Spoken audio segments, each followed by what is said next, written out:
I'm Martha. And I'm Dan. More than that. You're Martha. Okay, sorry.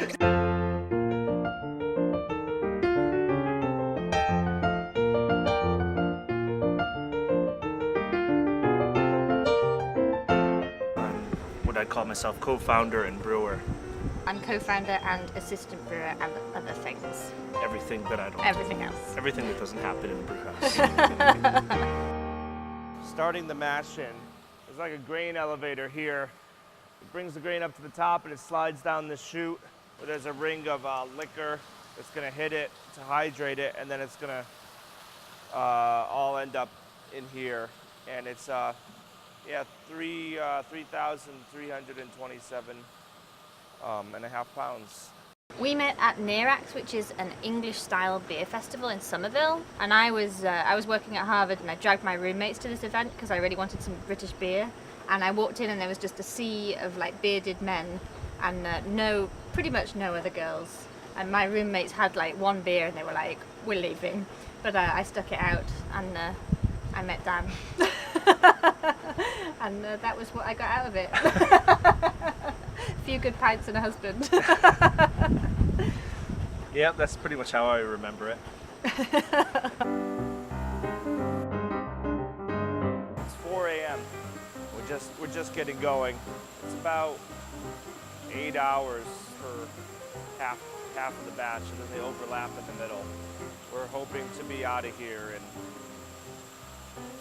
15 hours somehow. It's batch 29 of Jack D'Or. We started in started in Yorkshire. We were living in Yorkshire in England, and Dan would sit at the kitchen table every night drawing Jack D'Or, which is our flagship grain of barley. He's on our label, and that was a dream. It was a dream. In 2008, we decided to move back to Boston. We ended up starting this company because we had a little bit of money left over. Martha was great. She got a job immediately. We had $9,000. She said, "You better spend it, or else it's going to turn into IKEA stuff." Sometimes, speed is not important, or it has an adverse effect on the final product. We brewed the first batch of Jack D'Or in September of 2008, and we started to sell that beer in December of 2008. And I think we brewed again in January of 2009. So I think it took like 3 months from the brew day to brew day, something like that. Then we were broke as a company, and we were broke as a couple. But that's how we started it. It was just one batch of beer going to the market. All right, ready to go. So first thing, open up here so you can get a good look-see. I like to have a good look-see. All right. Turned into 4 people, and we're hoping to get close to 3,000 barrels this year. Yeah. And we've done that just from that one batch of beer. We waited for the money to come back, and then we reinvested every time, and eventually, it's grown into a nice little business. I think that first batch was 16 barrels, and today we're brewing over 100. By the end of the day, my face is red from looking in tanks all day long. It's hard to say, isn't it? Our biggest goal with Pretty Things is to enjoy ourselves and to have good careers doing what we love. Like, that's why we do it. We're just having fun and keeping it going, aren't we? That's it. For me, it's to continue to be the brewer. You mind if I help with the last few bags? Let me get it.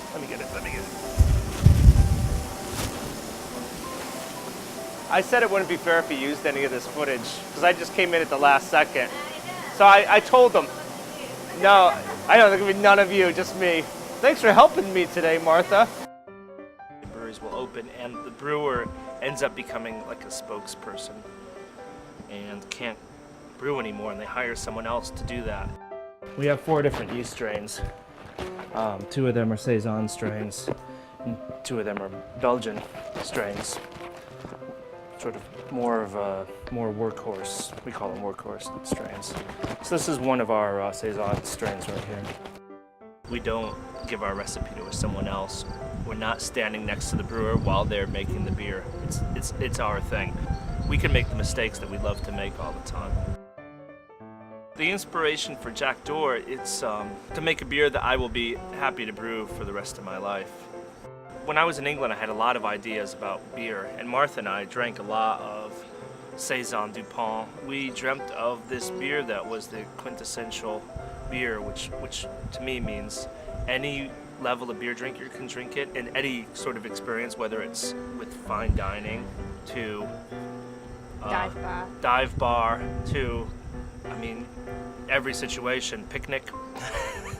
I didn't name every situation, did I? But you know. Picnic, dive bar, Yeah. fine dining. So right now it's, jeez, I don't even know what time it is. It's maybe 2:30, 3 o'clock. So what we're doing right now is we're transferring the second of 2 batches of Jack Door into fermenting vessel 1. We have about 2 hours to go. It's a good day's work. It's the way that Martha and I do it. We brew a lot of beer in a day and then go out and we can sell beer, have events, have a good time the other days.